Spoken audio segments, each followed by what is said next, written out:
Clip number 361 انشاءاللہ عز و جل اس کلپ میں سورہ اعراف کی آیت نمبر 97 سے 99 تک کی تلاوت، ترجمہ اور تفسیر قرآن صراط الجنان سنیں گے۔ بسم اللہ الرحمن الرحیم۔ اللہ کے نام سے شروع جو نہایت مہربان رحمت والا ہے۔ افأمن اہل القرى ان یأتیہم بأسنا بیاتا وهم نائمون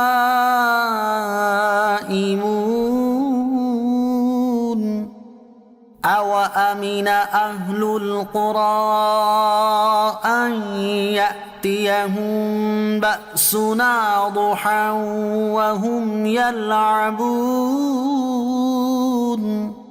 ترجمہ: کیا بستیوں والے اس بات سے بے خوف ہو گئے کہ ان پر ہمارا عذاب رات کو آئے جب وہ سو رہے ہوں، یا بستیوں والے اس بات سے بے خوف ہیں کہ ان پر ہمارا عذاب دن کے وقت آ جائے جب وہ کھیل میں پڑے ہوئے ہوں؟ افأمن اہل القرى، کیا بستیوں والے بے خوف ہو گئے؟ یہاں بستیوں والوں سے مراد مکہ مکرمہ اور آس پاس کی بستیوں والے ہیں، اور ایک قول یہ ہے کہ اس سے مراد ہر اس بستی کے افراد ہیں جنہوں نے کفر کیا اور اللہ کے نبی کو جھٹلایا۔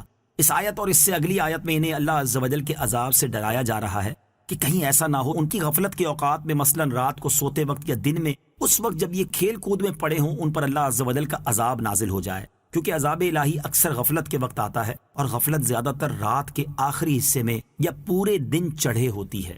نیک اعمال کرنے اور عذاب الہی سے ڈرنے کی ترغیب۔ ان آیات میں جہاں کفار کو اللہ تعالیٰ کے عذاب سے ڈرایا گیا ہے، وہیں مسلمانوں کو بھی نیک اعمال کرنے اور اللہ تعالیٰ کے عذاب سے ڈرتے رہنے کی ترغیب دی گئی ہے۔ ایک اور مقام پر اللہ تعالیٰ ارشاد فرماتا ہے، یا ایھا الذین آمنوا اتقوا اللہ حق تقاتہ ولا تموتن الا وانتم مسلمون۔ ترجمہ: اے ایمان والو، اللہ سے ڈرو جیسا اس سے ڈرنے کا حق ہے، اور ضرور تمہیں موت صرف اسلام کی حالت میں آئے۔ حضرت انس رضی اللہ تعالیٰ عنہ سے روایت ہے، حضور اقدس صلی اللہ تعالیٰ علیہ وسلم نے ارشاد فرمایا، اے مسلمانوں کے گروہ، اللہ تعالیٰ نے تمہیں جس چیز کی رغبت دی ہے اس میں رغبت رکھو، اور جس چیز سے یعنی اپنی عذاب، جھڑک اور جہنم سے ڈرایا ہے تو اس سے بچو اور ڈرو۔ اگر جنت کا ایک قطرہ تمہارے ساتھ دنیا میں ہو جس میں تم اب موجود ہو تو وہ تمہارے لیے اسے اچھا کر دے، اور اگر جہنم کا ایک قطرہ تمہاری اس دنیا میں آ جائے تو وہ اسے تم پر خراب کر دے۔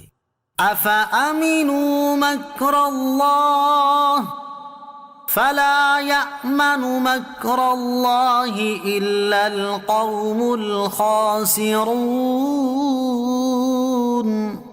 ترجمہ: کیا وہ اللہ کی خفیہ تدبیر سے بے خوف ہیں؟ تو اللہ کی خفیہ تدبیر سے صرف تباہ ہونے والے لوگ ہی بے خوف ہوتے ہیں۔ افأمنوا مکر اللہ، کیا وہ اللہ کی خفیہ تدبیر سے بے خوف ہیں؟ مکر کے لغوی معنی ہے خفیہ تدبیر، جبکہ عام محاورے میں دھوکہ اور فریب کو مکر کہا جاتا ہے۔ یہاں اس کا لغوی معنی یعنی خفیہ تدبیر مراد ہے۔ اس آیت میں اللہ تعالیٰ کے خاص غضب کا ذکر ہے، چنانچہ فرمایا گیا، کیا کفار اللہ تعالیٰ کی خفیہ تدبیر سے بے خوف ہیں اور اس کے ڈھیل دینے اور دنیاوی نعمتیں دینے پر مغرور ہو کر اس کے عذاب سے بے فکر ہو گئے ہیں؟ سن لو، اللہ عز و جل کی خفیہ تدبیر سے صرف تباہ ہونے والے لوگ ہی بے خوف ہوتے ہیں، اور اس کے مخلص بندے اس کا خوف رکھتے ہیں۔ اللہ تعالیٰ کی خفیہ تدبیر سے ہر وقت ڈرتے رہنا چاہیے۔ اس سے معلوم ہوا کہ اللہ عز و جل کے خوف کا دل سے نکل جانا سخت نقصان کا سبب ہے۔ اللہ عز و جل کی ڈھیل یا اس کا کسی بندے کو گناہ پر نہ پکڑنا، یہ اس کی خفیہ تدبیر ہے، لہٰذا ہر وقت اللہ تعالیٰ کی خفیہ تدبیر سے ڈرتے رہنا چاہیے۔ ترغیب کے لیے چند حکایات پیش کی جاتی ہیں۔ نمبر 1، حضرت جبریل علیہ السلام ایک مرتبہ بارگاہ رسالت میں روتے ہوئے حاضر ہوئے تو رحمت دو عالم صلی اللہ تعالیٰ علیہ وسلم نے دریافت کیا، اے جبرائیل، تمہیں کس چیز نے رلا دیا؟ انہوں نے عرض کی، جب سے اللہ تعالیٰ نے جہنم کو پیدا فرمایا ہے، میری آنکھیں اس وقت سے کبھی اس خوف کے سبب خشک نہیں ہوئیں کہ مجھ سے کہیں کوئی نافرمانی نہ ہو جائے اور میں جہنم میں ڈال دیا جاؤں۔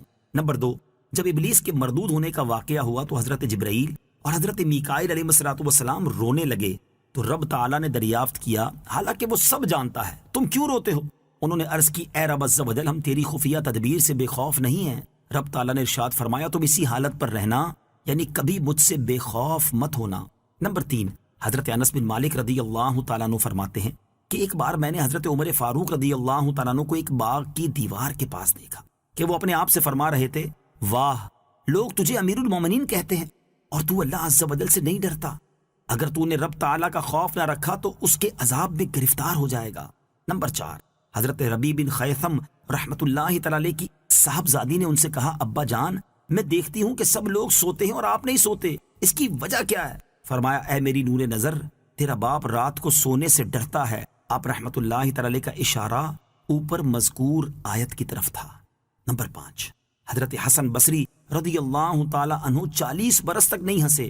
جب ان کو بیٹھے ہوئے دیکھا جاتا تو یوں معلوم ہوتا گویا ایک قیدی ہیں جسے گردن اڑانے کے لیے لایا گیا ہو، اور جب گفتگو فرماتے تو انداز ایسا ہوتا گویا آخرت کو آنکھوں سے دیکھ دیکھ کر بتا رہے ہیں، اور جب خاموش رہتے تو ایسا محسوس ہوتا گویا ان کی آنکھوں میں آگ بھڑک رہی ہے۔ جب ان سے اس قدر غمگین اور خوف زدہ رہنے کا سبب پوچھا گیا تو فرمایا، مجھے اس بات کا خوف ہے کہ اگر اللہ تعالیٰ نے میرے بعض ناپسندیدہ اعمال کو دیکھ کر مجھ پر غضب فرمایا اور یہ فرما دیا کہ جاؤ، میں تمہیں نہیں بخشتا، تو میرا کیا بنے گا؟ اللہ تعالیٰ ہمارے ایمان کی حفاظت فرمائے اور ہمیں اپنی خفیہ تدبیر سے ڈرتے رہنے کی توفیق عطا فرمائے، آمین۔